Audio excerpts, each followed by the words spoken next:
Hello bachcho, let's read this question. The question is, gases deviate from ideal gas behavior at high pressure. Which of the following is correct for non-ideality? And the options are: at high pressure, the collision between the gas molecules become enormous. At high pressure, the gas molecules move only in one direction. At high pressure, the volume of gas becomes insignificant.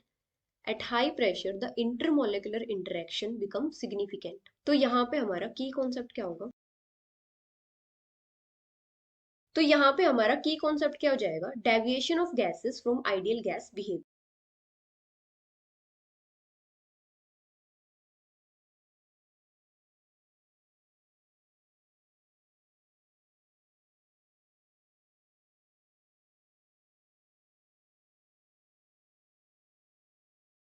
Ideal gases के case में हम क्या consider करते हैं कि जो gas के molecules होते हैं उनके बीच में नेग्लिजिबल फोर्स ऑफ अट्रैक्शन होती है, और हम कंसिडर करते हैं कि जो गैसेस की टोटल वॉल्यूम होती है उनके कंपैरिजन में जो गैस के मॉलिक्यूल्स की वॉल्यूम होती है वो भी नेग्लिजिबल होती है। और जो गैसेस होती है वो हाई टेम्परेचर और लो प्रेशर पे आइडियल गैस बिहेवियर शो करती है। लेकिन लो टेम्परेचर और हाई प्रेशर के केस में क्या होता है?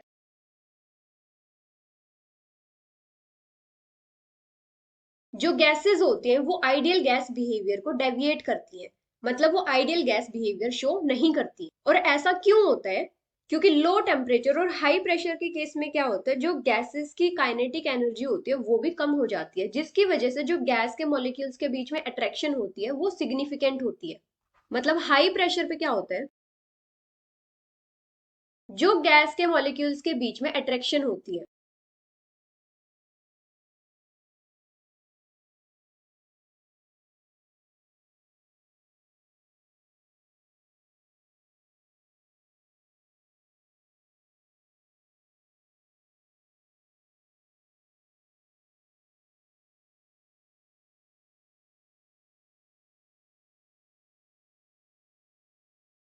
क्योंकि जो काइनेटिक एनर्जी होती है वो कम हो जाती है।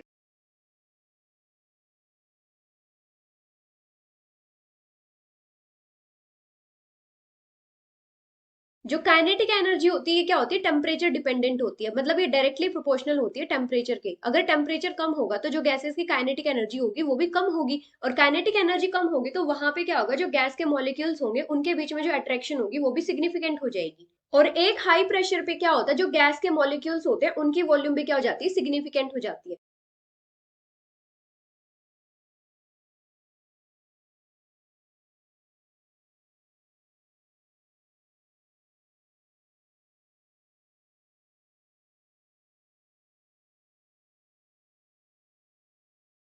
मतलब हम गैस के मॉलिक्यूल्स की वॉल्यूम को नेग्लेक्ट नहीं कर सकते हैं। इसकी वजह से हाई प्रेशर और लो टेम्परेचर पे क्या होता है, जो गैसेस होती है वो आइडियल गैस बिहेवियर को डेविएट करती है, मतलब वो आइडियल गैस बिहेवियर शो नहीं करती। अभी ऑप्शंस में क्या गिवन है? फर्स्ट गिवन है, at high pressure the collision between the gas molecule become enormous.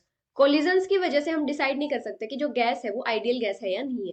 Second है, at high pressure the gas molecules move only in one direction. तो जो गैस के मॉलिक्यूल्स की डायरेक्शन होती है उससे भी हम डिसाइड नहीं कर सकते कि जो गैस है वो आइडियल गैस है या नहीं है।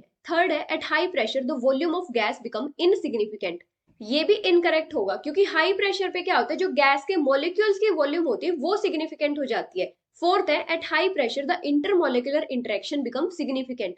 तो ये करेक्ट होगा, क्योंकि हाई प्रेशर पे क्या होता है, जो गैस के मॉलिक्यूल्स होते हैं उनके बीच में जो इंटरेक्शन होती है वो सिग्निफिकेंट हो जाती है, मतलब हम उसको नेग्लेक्ट नहीं कर सकते हैं। So the final answer is, at high pressure the intermolecular interaction becomes significant, which is option D. Hope you understood it well. Best of luck.